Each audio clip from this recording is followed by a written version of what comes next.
KI Winners, selamat siang dan selamat datang di podcast KI Winners. Tempatnya podcast di mana kita akan membahas banyak hal tentang PT Kawasan Industri Wijaya Kusuma. Nah, buat kalian nih yang belum tahu atau belum paham tentang apa sih itu PT KIW atau PT Wijaya Kusuma, kalian bisa langsung scroll timeline YouTube kita. Bersama saya Ivona Reta di siang hari ini yang akan memandu podcast selama 30 menit ke depan. Nah, pada siang hari ini pertemuan kita adalah membahas tentang apa sih itu leadership atau kepemimpinan. Nah, nggak usah berlama-lama lagi, kita langsung tanyakan saja ke ahlinya. Selamat siang Pak Andri, bisa perkenalan dan bisa menyapa teman-teman online kita. Selamat siang, Assalamualaikum warahmatullahi wabarakatuh. Waalaikumsalam warahmatullahi wabarakatuh. Saya Majen TNI Purnawirawan Andri Sutarno, Komisaris Independence di KIW.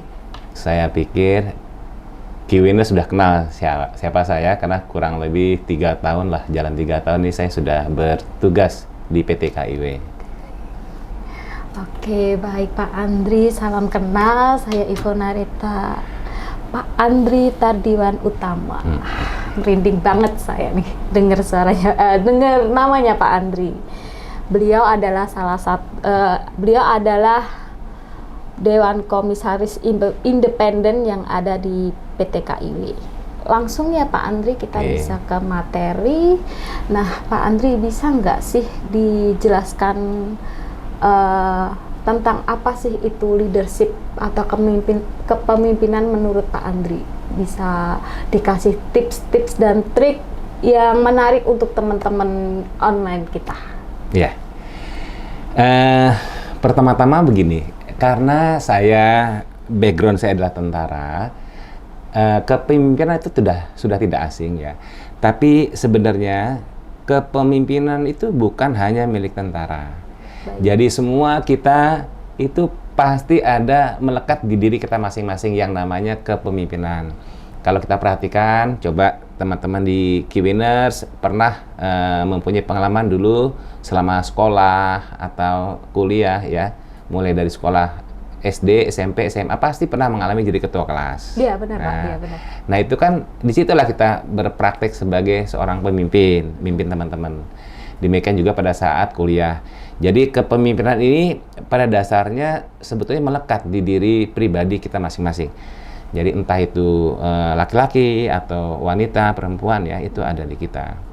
Nah tapi kalau di tentara itu memang sudah boleh dikatakan harga mutlak yang harus ada di setiap perwira Tentara Nasional Indonesia, karena dia adalah komandan. Nah, kalau di tentara itu komandan sudah sangat tegas, tapi komandan istilahnya itu kan kalau di medan perang ya. Tapi kalau di medan damai, dia bukan hanya saja komandan, tapi juga seorang pemimpin. Nah, kalau di tentara itu seorang pemimpin itu harus bisa berperan tiga fungsi yang harus dia miliki. Yang pertama adalah berperan sebagai komandan, kemudian berperan sebagai orang tua, dan yang ketiga berperan sebagai guru. Nah, itulah seorang pemimpin di versinya tentara. Nah, mungkin menurut saya ini juga nggak jauh beda dengan di lingkungan kita, di lingkungan pekerjaan ya Pak ya? Ya, di lingkungan pekerjaan, di lingkungan karyawan, pengusaha, itu juga nggak. Cuma kalau istilahnya kan nggak ada komandan kalau di sini ya, pemimpin lah ya. Jadi hanya seorang pemimpin, seorang guru, dan orang tua. Nah, jadi karena apa? Seorang pemimpin itu tempat curahan si karyawan atau pengikutnya, anak buah itu menyampaikan apa yang dia rasakan, tempat dia bersandar, tempat dia mengabdi lah ya, mengabdi dalam arti kata sesuai dengan pekerjaan ya. Nah, jadi itu yang harus dituntut ya oleh seorang pemimpin dimanapun dia berada. Dia harus bisa berperan sebagai itu. Karena apa? Karena dengan begitu akan terjadi kontak batin ya antara seorang pemimpin dengan yang dipimpin. Apabila itu sudah terjadi, maka seluruh tugas yang diberikan kepada satu unit ini insya Allah pasti bisa terlaksana dengan baik. Karena sudah ada apa istilahnya kalau chemistry ya. Chemistry, oh iya, iya. Udah ada chemistry-nya nih antara chemistry-nya sudah terbangun gitu sudah ya, Pak, terbangun. ya? Nah, Benar-benar. nah, untuk biar terbangun itu tadi dia harus bisa berperan sebagai seorang pemimpin, seorang guru dan sebagai orang tua dari yang dipimpin. Nah, gini Pak Andri, kalau seorang leadership dalam menghadapi konflik atau perselisihan anggota tim, itu kan pasti ada ya Pak Andri ya? Karena kan nggak mungkin banget kalau dalam satu perkumpulan itu tidak ada perselisihan. Nah, bagaimana sih Pak Andri caranya leadership atau pemimpin itu dalam memecahkan konflik perselisihan antara mungkin sama bawahan atau mungkin sama yang lain seperti itu tanpa dengan kata lain mengesampingkan kayak ibaratnya anak emas gitu loh Pak. Kan ada nih dalam satu perusahaan yang ibaratnya ini ada yang spesial, ini ada yang seperti ini. Nah, ketika itu terjadi konflik, gimana caranya kayak nggak pilih kasih sayang gitu loh Pak. Dan kalau adanya konflik dan perselisihan di kayak perusahaan, kayak dunia kerja itu kan pasti menciptakan suasana atau lingkungan kerja yang nggak nyaman, seperti itu Pak, yang nggak kondusif. Nah itu seperti apa sih Pak caranya penyelesaian yang tepat gitu? Sebetulnya selain tadi seorang pemimpin itu ya, itu kan kalau di kita di tentara itu kan ada namanya azas ya. Maka 11 azas, ada 11 azas kepemimpinan. Tapi di sini saya akan ngambil 3 saja. Karena 3 ini juga pada dasarnya intinya sebenarnya 3 itu. Dan itu berlaku buat semua, bukan hanya tentara saja. Yaitu ing ngarso sung tulodo, jadi bisa memberikan teladan di depan. Kemudian ing madio mangun karso, membangun semangat di tengah-tengah anak buah. Dan tut uri handayani, yaitu ikut mendorong, memberi semangat dari belakang. Itu seorang pemimpin azasnya. Selain azas, itu juga ada prinsip. Prinsip pemimpin itu ada beberapa ya yang saya ingat. Yang pertama harus tegas. Yang kedua harus berani. Nah, terus termasuk itu tadi tidak pilih kasih. Iya, nah, benar Pak. Tapi untuk membangun itu, jadi memang seorang pemimpin harus tegas. Tegas dalam arti kata, dia harus tegas memberlakukan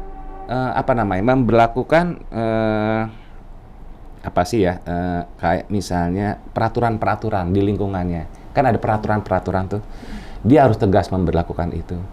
Kemudian juga dia harus tegas memberikan reward and punishment. Jadi penghargaan kepada yang bisa melaksanakan tugas itu dengan baik dan memberikan hukuman kepada yang tidak bisa melaksanakan. Nah, kalau dia udah itu dilaksanakan sama dia, apabila ada perselisihan, saya yakin ya seorang pemimpin pasti bisa mengesampingkan itu namanya anak emas tadi.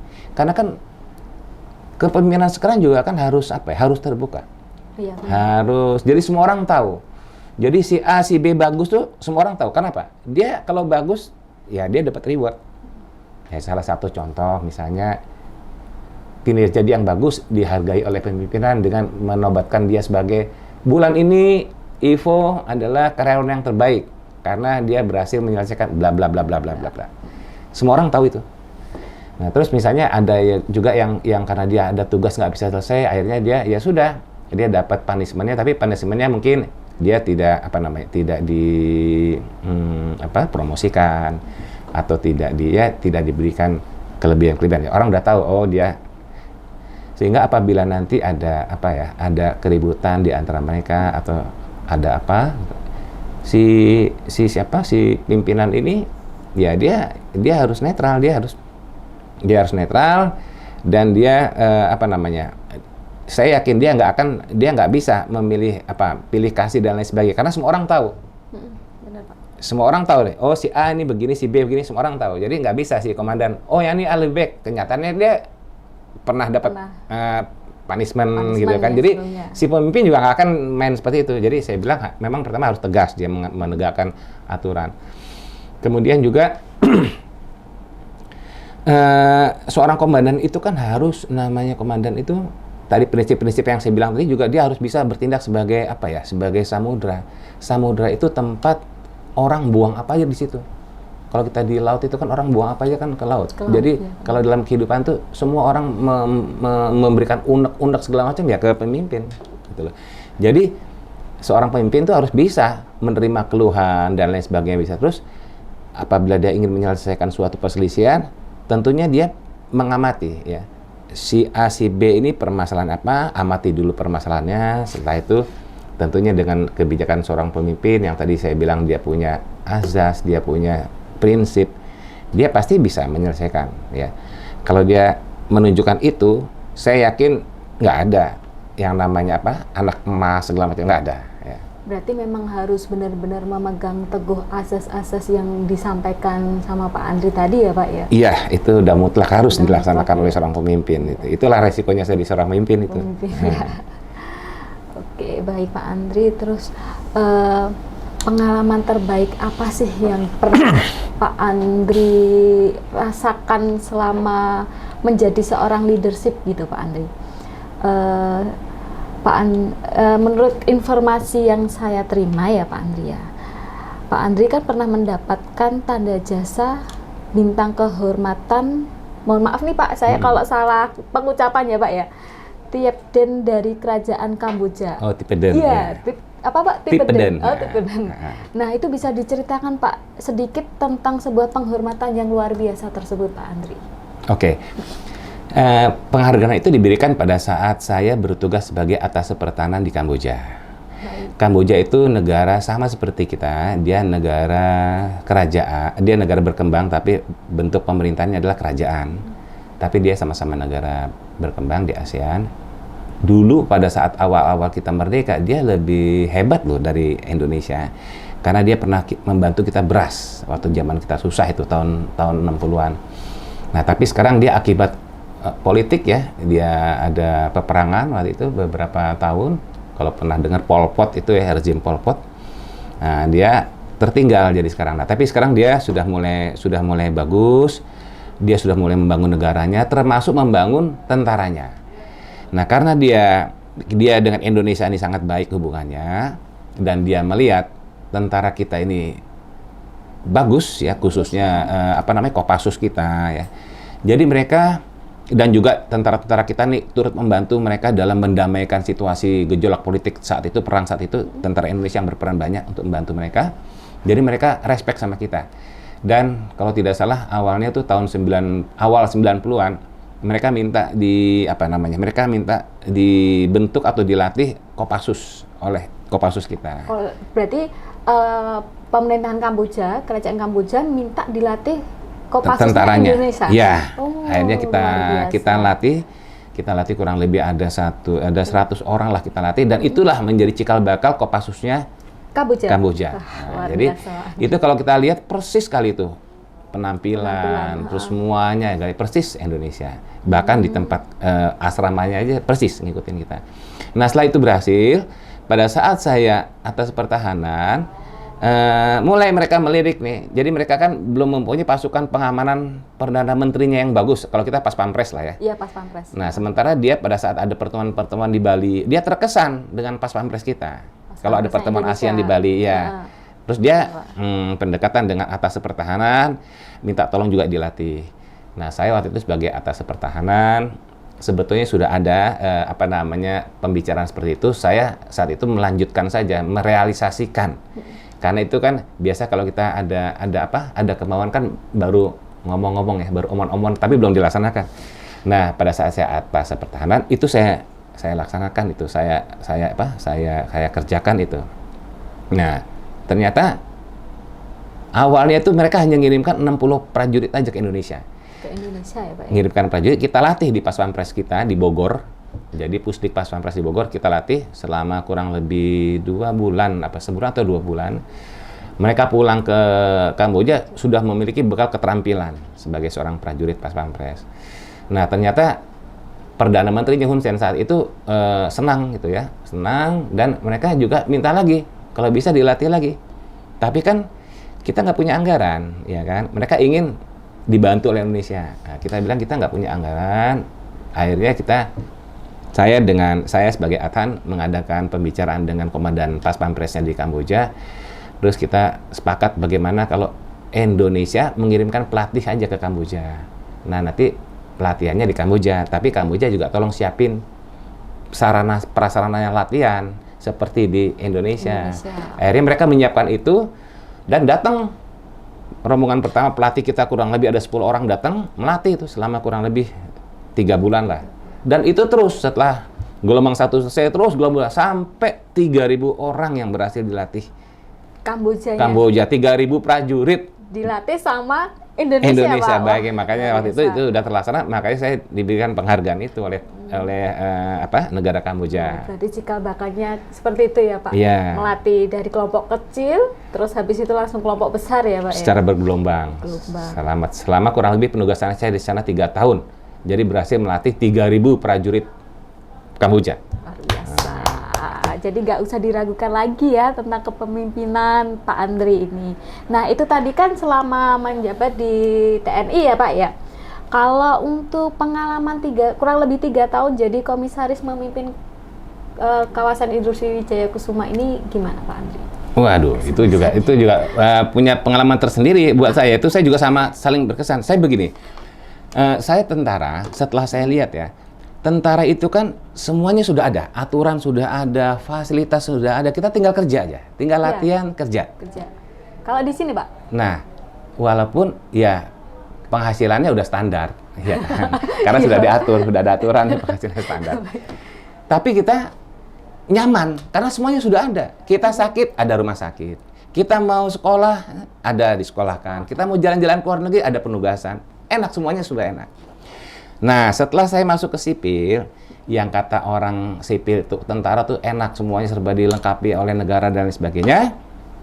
Nah, setelah saya masuk sipil, saya merasakan kurang lebih sebulan 2 bulan lah. Ternyata di sipil itu lebih berat dari tentara loh. Lebih berat dari tentara. Beratnya dalam hal apa ini, Pak? Beratnya dalam hal semuanya bekerja. Jadi kalau di sipil itu ya kita bekerja, harus bekerja kita. Nggak bisa kita leyeh-leyeh lah istilah orang Jawa, santai apa ya, pokoknya kita ini semua kan udah ada yang ngatur, nggak bisa begitu. Kalau di tentara kan bisa, ini udah semua ada yang ngatur, kita tinggal melaksanakan aja. Kalau di sipil nggak bisa. Kalau kita nggak ada inovasi, nggak ada karya, ya kita tenggelam, kalah bersaing sama teman-teman yang lain. Okay. Nah, jadi persaingannya di sipil tuh sangat ketat, saya lihat, sangat ketat. Bahkan kalau saya rasakan, kalau misalnya saya bukan komisaris ya, saya jadi karyawan gitu ya. Saya pasti merasakan, wah ini kita bertugas ini bukan mengarungi samudra lagi, ini kita mengarungi hutan belantara, saya bilang. Masuk hutan belantara, terus kita harus bisa berjuang itu untuk mempertahankan hidup. Karena di sipil saya lihat gitu, kalau kita hanya datang hanya kerja rutin biasa. Tidak ada apa-apa ya, tidak ada usaha, kita harus cari sendiri tuh, harus berjuang, harus bagaimana caranya. Kalau tentara, bukan berarti tentara juga santai. Enggak, tentara juga, cuma kan tentara sudah ada apa ya? Sudah ada koridor. Dia sudah ada koridor. Jadi kalau dia mau maju ya dia juga harus latihan. Dia harus latihan, dia harus belajar, dia harus mengungguli lah. Harus bisa maju lah, harus ada juga itu. Tapi kalau sipil, saya lihat koridornya nggak ada. Bebas dia. Dia bisa ke sana, bisa ke sini. Sepanjang dia mampu, dia bisa melakukan apa saja. Yang penting dia bisa meningkatkan kemampuannya. Dia mampu, dia bisa bersaing, menang dia. Tapi kalau dia nggak begitu, kalah dia. Kalah bersaing sama ini. Sama yang lain. Kompetitor sama teman-teman ya gitu loh. Jadi saya pikir sipil lebih berat loh dari tentara kalau saya lihat. Iya, lebih berat ya. Kehidupannya itu lebih berat. Kehidupannya. Apalagi persaingannya lebih ketat lebih lagi ketat. ya, Pak. Apalagi namanya itu pengusaha swasta ya. Iya, waduh, itu lebih berat. Kalau udah ini ya Pak, kalau swasta Pak nyeleweng sedikit mah langsung senggol gitu ya Pak ya. Iya benar. Terus Pak Andri, saya mau tanya lagi. Menurut pendapat Bapak mengenai kepemimpinan transformasional itu yang seperti apa Pak? Nah, gini kan, ini kan sekarang sudah musimnya, sudah zamannya ya. Sebetulnya di lingkup tentara juga ada sih, tapi istilahnya bukan transformasional.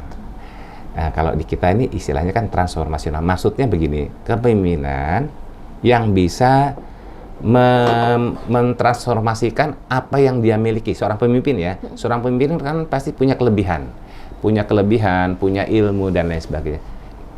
Dia percuma dia menjadi pemimpin kalau yang ada di benaknya dia, ada kemampuan dia itu nggak bisa diturunkan atau nggak bisa ditransformasikan kepada karyawannya, kepada anak buahnya kepada karyawan. Percuma saja, karena nggak maju dia. Yang dia maju dia sendiri. Padahal namanya suatu unit, suatu perusahaan kan harus majunya harus sama-sama, saling bahu membahu kan.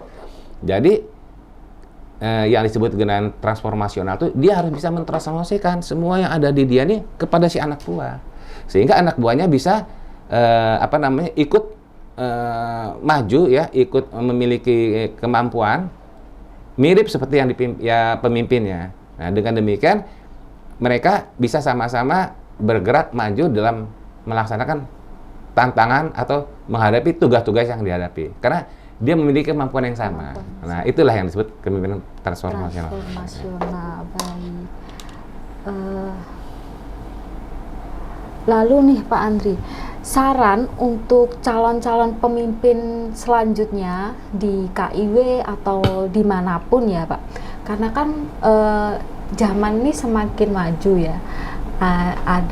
Ada yang bilang kalau generasi sekarang itu adalah generasi milenial atau Z. Iya, kan banyak sisi negatifnya ya Pak. Kalau Gen Z itu kadang mereka itu nggak kuat dengan tekanan dari leadernya atau pemimpinnya, terus kayak lebih banyak ya udahlah nanti aja, ya udahlah nggak apa-apa, kayak lebih ngikut gitu aja loh Pak. Jadi untuk pendiriannya tuh belum sekuat dengan generasi-generasi sebelumnya gitu. Apa sih yang bisa disampaikan Pak Andri untuk mereka itu nanti ke depannya biar bisa menjadi seorang leadership atau pemimpin gitu, Pak?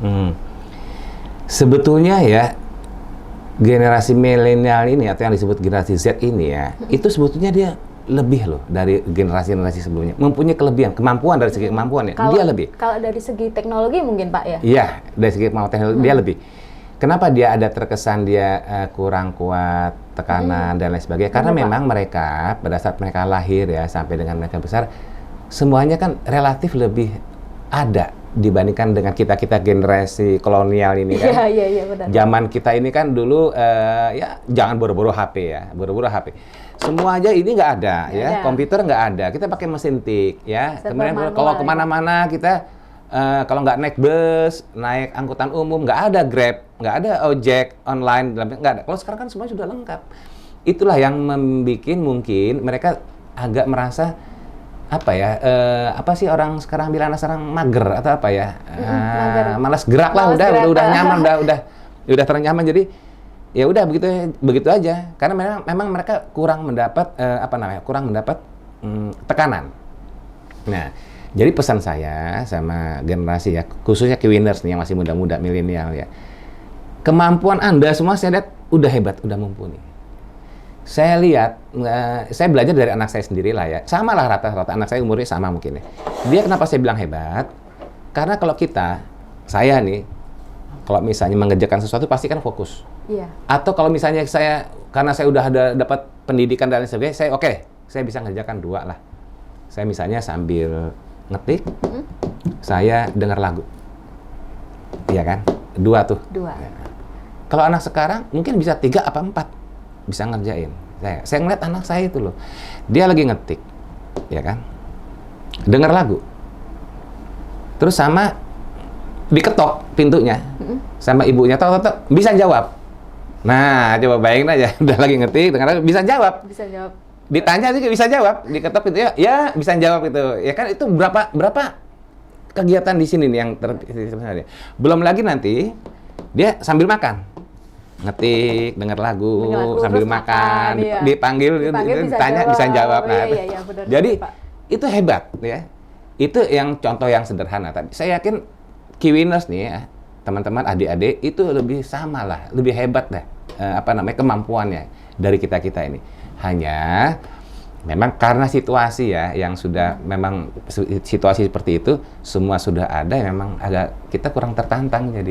Jadi kalau mau jadi pemimpin yang bagus, pesan saya nih sebagai senior lah ya, hadapi setiap tantangan yang ada. Jadikan latihan itu. Jadi kalau ada tantangan justru jangan dihindari, hadapi. Nah, banyak kan gitu Pak, dihindari. Enggak kamu aja. Nah, gitu kan Pak ya. Nah, kalau mau jadi pemimpin, ya, hadapin itu gitu loh. Hadapin semampu kita aja. Kita kerjakan atau kita hadapi semampu kita. Pasti kita mampu kok, pasti bisa. Kalau misalnya kita nggak mampu, kan kita punya pemimpin. Kita ada pemimpin kan. Nanti kan kita bisa laporan sama pemimpin. Nanti pemimpin yang akan ngasih advice sama kita, ya. Kan pemimpin yang baik adalah kalau lihat anggotanya sudah bagus, karyawannya sudah bagus, sudah mau kerja tapi dia nggak mampu, kan seorang pemimpin yang bagus tuh justru dia mendorong. Yaitu saya bilang tadi, mendorong tuturi handayani, mendorong dari depan, ayo kamu bisa, begini loh, begini. Dia ngasih solusi. Jadi nggak usah khawatir. Kalau dikasih tugas sama pimpinannya, hadapin. Misalnya dikasih tugas nih, belum selesai, kasih lagi tugas, bang, jangan, wah, tugasin aja belum selesai, ini dikasih tugas lagi, gila banget sih ini. Nggak apa-apa, itu latihan. Itu latihan, karena seorang pemimpin juga harus melatih anak buahnya juga, gitu loh. Bagaimana cara melatih itu tadi, kasih tugas aja. Kasih tugas, kalau bisa tugasnya yang bisa ya lebih dari satu lah, kasih 2 sekaligus misalnya gitu kan. Itu untuk latihan. Sehingga dengan demikian kan tahu nanti, selain si pemimpin tahu itu kualitas anak buahnya, si anak buahnya juga dia sambil belajar gitu loh. Jadi jangan sekali-kali dihindari. Dihindari ya, Pak. Kalau mau maju ya, jangan dihindari. Itu pesan saya deh. Jadi pesan dari Pak Andri, jangan dihindari, dihadapi ya. Jangan sekali-kali menghindar, karena itu tidak baik ternyata ya. Apapun itu, ketakutan seperti apa, tetap hadapi. Nah, tiba di penghujung acara podcast pada siang hari ini. Dengan adanya podcast tentang leadership, nantinya dapat bermanfaat buat key winners yang di luar sana atau yang lagi menonton. Dan jangan lupa terus pantau akun sosial media kita untuk dapatkan berita-berita terupdate lainnya. Terima kasih Pak Andri. Sama-sama. Key winners semangat. Key winners semangat. Makasih Mbak. Terima kasih Pak. Ya.